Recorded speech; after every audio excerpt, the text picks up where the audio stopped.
একজন German police এক Soviet গুপ্তচরকে থামালো। গুপ্তচর ভয়ে নিজের স্পাই আইডি দেখিয়ে দিল। পুলিশ অবাক হয়ে গেল। সে আইডি খুলে দেখল তাতে সত্যিই লেখা আছে সোভিয়েত গুপ্তচর। পুলিশ কিছু বুঝে ওঠার আগেই গুপ্তচর আরেকটি কার্ড বের করে ইশারা করলো ভালো করে দেখার জন্য। তার ভেতরে দুটি নোট ছিল। পুলিশ সঙ্গে সঙ্গে টাকা পকেটে পুরে নিল, কিন্তু তাতেও তার লোভ মেটেনি। গুপ্তচর বাধ্য হয়ে আরো একটি দিল। অবশেষে পুলিশ তাকে যেতে দিল এবং সাবধানে গাড়ি চালাতে বলল। যাওয়ার সময় নাৎসি স্যালুট দিল। গুপ্তচর রাগে ফুঁসছিল। এক সপ্তাহের পুরো বেতন চলে গেল তার, কিন্তু পুলিশের লোভ থামলো না। যখনই গুপ্তচর ওখান দিয়ে যেত সে তাকে থামাতো এবং ঘুষ চাইতো। এক সপ্তাহ ধরে গুপ্তচর না খেয়েছিল। সে এবার ঘুষ দিতে অস্বীকার করলো। তখন পুলিশ চালাকি করে তাকে ফাঁসাতে চাইলো। বলে দিল গুপ্তচর মদ খেয়ে আছে এবং টেস্ট নিল, কিন্তু গুপ্তচর সহজেই টেস্ট পাশ করলো। এবার পুলিশের মাথায় নতুন ফোন দিয়ে এলো। সে মাটিতে আঁকাবাঁকা দাগ টেনে দিল, কিন্তু গুপ্তচর সেটার ওপর দিয়ে নিখুঁতভাবে হেঁটে গেল এবং নিজের এক কৌশলে তাকে চমকে দিল। তখন পুলিশ আরো কঠিন টেস্ট বানালো, এমনকি হার্টবিট মনিটরও লাগিয়ে দিল।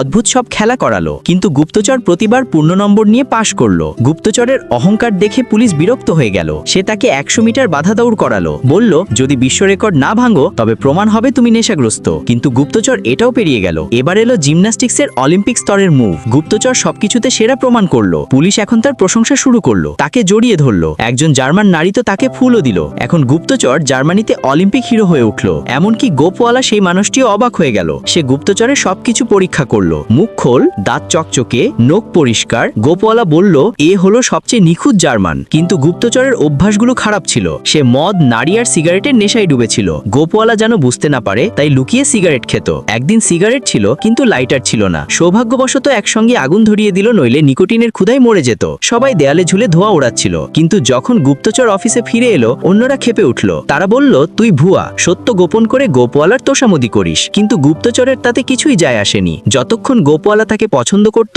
ততক্ষণ নাৎসি হেডকোয়ার্টারে সে যা খুশি করতে পারত।